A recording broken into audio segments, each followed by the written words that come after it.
کے بارے میں نرم گوشہ رکھنا اور اس کو رحمت اللہ علیہ کہنا اور اسے خلیفہ برحق کہنا، خدا کی قسم ہے ان علماء کے علم پہ تف ہے، اس سے بہتر تھا کہ وہ جاہل ہوتے۔ اقبال نے کہا ہے کہ ستیزہ کار رہا ہے ازل سے دائم روز، چراغ مصطفی سے ہی شرار پولا ہوئی، کہ دو قوتیں ہمیشہ سے رہی ہیں۔ اقبال نے کہا ایک حق کی قوت اور ایک باطل کی قوت، ایک حق کی قوت ایک باطل کی قوت۔ جہاں باطل ہے مقابلے میں حق رہا ہے، جہاں فرعون ہے وہاں موسیٰ رہا ہے، جہاں نمرود ہے وہاں ابراہیم رہا ہے، اور جہاں ابو جہل ہے وہاں نبی پاک بھی موجود ہے، جہاں یزید ہے وہاں امام حسین بھی موجود رہے۔ باطل کی قوت اگر ہے تو اللہ نے مقابلے میں حق کی قوت بھی رکھی ہے، جو اس باطل کو للکارتی ہوئی نظر آئی ہے۔ حضرت آدم سے لے کر جناب عیسیٰ تک، پھر جناب نبی پاک صلی اللہ علیہ وسلم تک، پھر سارے خلفاء، پھر امام علی مقام، یہ وہ ہیں جو ہمیشہ حق کے ساتھ کھڑے رہے، جنہوں نے حق کا جھنڈا بلند کیا۔ یزید، فرعون، نمرود اور اس کے پیروکار وہ ہیں جو باطل کے ساتھ کھڑے رہے، اللہ نے ہمیشہ حق کو فتح عطا فرمائی۔ ستیزہ کار رہا ہے ازل سے دائم روز، چراغ مصطفی سے ہی شرار پولا ہوئی، جہاں پولا ہے وہاں نبی پاک صلی اللہ علیہ وسلم بھی ہیں۔ تو یہ اس کی جیسے اس نے خلافت سنبھالی ہے، سن 60 ہجری میں خلیفہ بنا ہے، تو سب سے پہلا جو اس کا سیاہ کارنامہ وہ یہ ہے کہ امام حسن رضی اللہ تعالی عنہ کو جس نے زہر دلوایا ہے اس کے پیچھے یہ خود یزید ہے۔ امام حسن کو زہر دلوانے والا، اسی زہر کے ساتھ حضرت امام حسن رضی اللہ تعالی عنہ کی وفات ہوئی۔ کلیجہ آپ کا منہ کے ذریعے کٹ کٹ کے نکلا، کیونکہ زہر اس نے دلوایا۔ اس کا پس منظر کیا تھا کہ حضرت امیر معاویہ کے ساتھ حضرت امام حسن نے صلح کی تھی، اس میں ایک شرط یہ بھی تھی کہ جب حضرت امیر معاویہ آپ کا وصال ہوگا یا آپ تخت چھوڑیں گے، دوبارہ امام حسن تخت پہ بیٹھیں گے، دوبارہ حضرت امام حسن تخت پہ بیٹھیں گے اور آپ مسلمانوں کے خلیفہ بنیں گے۔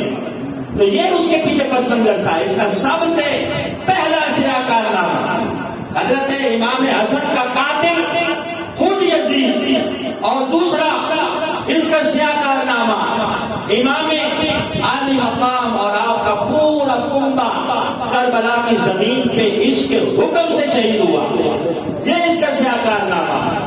اور پھر تیسرا اس کا سیاہ کارنامہ 63 ہجری میں جو اس نے کیا وہ یہ کیا کہ نبی پاک کے شہر مدینہ پہ اس نے حملہ کیا، وہاں تابعین شہید ہوئے، صحابہ شہید ہوئے، 3 دن تک محاصرہ کیے رکھا، اہل مدینہ کا مال لوٹا، عزتیں لوٹی، پھر وہاں سے آگے یہیں اس نے بس نہیں کیا بلکہ اللہ کے گھر کعبۃ اللہ پہ اس نے حملہ کیا۔ 64 دن، 2 مہینے 4 دن اللہ کے گھر کا محاصرہ اس نے کیے رکھا، اس کی فوج نے پتھر برسائے گئے کعبۃ اللہ پر۔ میں آگے تفصیل عرض کرتا ہوں۔ تو یہ اس کے سیاہ کارنامے ہیں، اگر کسی کو نظر نہیں آتے تو وہ اپنی آنکھیں کھولیں، دیکھیں تاریخ بڑی بڑی ہے، تاریخ الخلفاء امام جلال الدین سیوطی، اس کے اندر آپ حدیث لائے ہیں کہ یزید واقعہ کربلا کا نامزد مجرم ہے، سرکار نے پہلے اس کو نامزد کیا۔ حضرت ابو عبیدہ رضی اللہ تعالیٰ آپ فرماتے ہیں کہ میں نے نبی پاک صلی اللہ علیہ وسلم سے سنا، سرکار نے فرمایا کہ میری امت بالکل صحیح طریقے سے چل رہی ہوگی، سب سے پہلا شخص جو امت کے معاملات کو بگاڑے گا، اس میں رخنا ڈالے گا، نبی پاک نے فرمایا کہ وہ بنو امیہ کا بیٹا ہوگا اور اس کا نام یزید ہوگا، وہ شخص بنو امیہ کا ہوگا، اور سرکار نے نام لے کے کہا کہ اس کا نام یزید ہوگا، یقال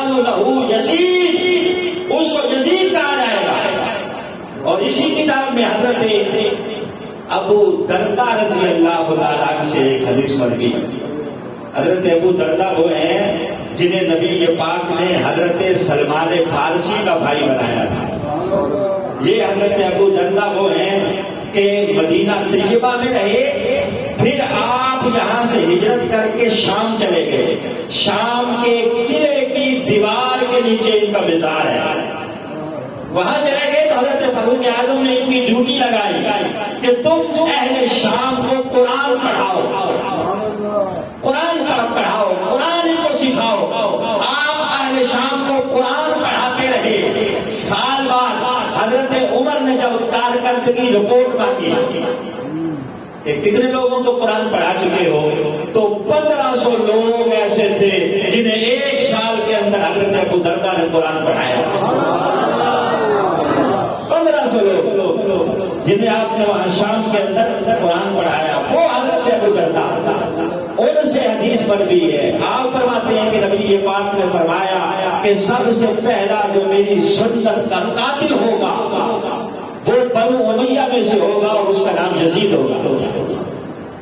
سرکار نے تو پہلے پیشن گوئیاں فرمایا، نام لے لے کے بتایا، اور پھر سن 7 ہجری کے بارے میں نبی پاک نے جو فرمایا، اب حضرت ابو ہریرہ سے حدیث مروی ہے کہ سن 7 ہجری آئے گا، لوگوں کی حکومت آ جائے گی اور وہ میری سنت کا قتل کریں گے۔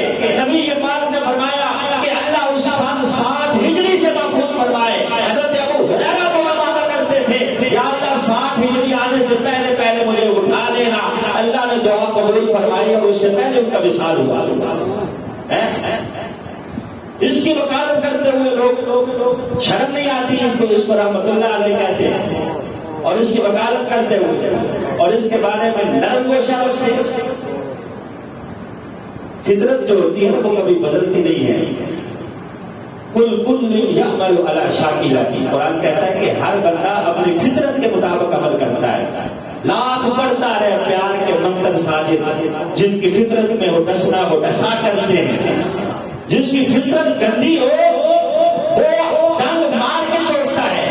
پیالے کے اندر جو ہو وہی نکلتا ہے، برتن میں جو ہو وہی نکلتا ہے۔ تو یزید کی خصلت ہی گندی تھی، گندی خصلت کا قتل کا کیڑا۔ آپ یوں سمجھیں کہ ایک طرف قتل کا پانی ہو، ایک طرف آب زمزم ہو، دونوں کا مقابلہ تو نہیں ہے، دونوں کا مقابلہ تو کوئی نہیں ہے۔ لوگ دونوں کا مقابلہ کرتے ہوئے کہتے ہیں کہ امام بھی شہزادے اور یہ بھی شہزادہ۔ ہم کہتے ہیں نہیں، اس بدبخت کو قتل کے کیڑے کو میرے امام کے مقابلے میں نہ لاؤ۔ اس کا اور امام اہل مقام کا تو مقابلہ ہی کوئی نہیں ہے۔ اور اس کا اپنا بیٹا، توجہ بھائی، یزید کا اپنا بیٹا جو اس کا نسلی بیٹا ہے، اس کا نام ہے معاویہ۔ باپ کا نام بھی معاویہ اور اس نے اپنے بیٹے کا نام بھی معاویہ رکھا، معاویہ بن یزید۔ جب یزید درد کنج میں ایڑیاں رگڑ کے مرا تو اس کے بیٹے کو زبردستی یزید کی جگہ پہ تخت پہ بٹھایا گیا، تو وہ فوراً چھلانگ مار کے نیچے اتر گیا۔ اس نے کہا کہ میں اس تخت پہ ہرگز نہیں بیٹھوں گا، کیوں کہ اس تخت کی بنیادوں میں آل رسول کا خون ہے، مجھے اس تخت سے آل رسول کے خون کی خوشبو آ رہی ہے۔ اس نے کہا کہ وہ اس کی مٹھاس چکھ کے چلا گیا، اس کی کرواہٹ کے لیے میں بچا ہوں کہ اس پہ بیٹھ کے اس کی کرواہٹ چکھوں۔ کہا میں ہرگز اس کے اوپر نہیں بیٹھوں گا۔ اور اس کے اگلے جملے تاریخ الخلفاء میں امام جلال الدین سیوطی نے لکھا ہے، امام زہبی نے لکھا ہے، ساری تاریخ کی کتابیں اٹھا کے دیکھیں کہ اس کا اپنا بیٹا اپنے باپ کے بارے میں کیا کہہ رہا ہے اور یہ نسلی بیٹے کیا کہہ رہے ہیں۔ نسلی بیٹا کہہ رہا ہے کہ میں اس کی جگہ پہ نہیں بیٹھوں گا۔ اس نے کہا کہ میرا باپ قبر میں اپنے کیے کا حساب دے رہا ہے، قبر میں اپنے کیے کا حساب دے رہا ہے، کیونکہ آل رسول کا قتل اس کے کندھوں پہ تھا۔ جب وہ بڑا تھوک دیا اس نے تخت پہ، اور 20-21 دن وہ کمرے کے اندر بند رہا، یہاں تک کہ کمرے کے باہر بھی اس کی لاش ہی آئی۔ یزید کا اپنا بیٹا کہا میں اپنے باپ کی جگہ پہ نہیں بیٹھوں گا، یہ تخت اس نے لیا ہے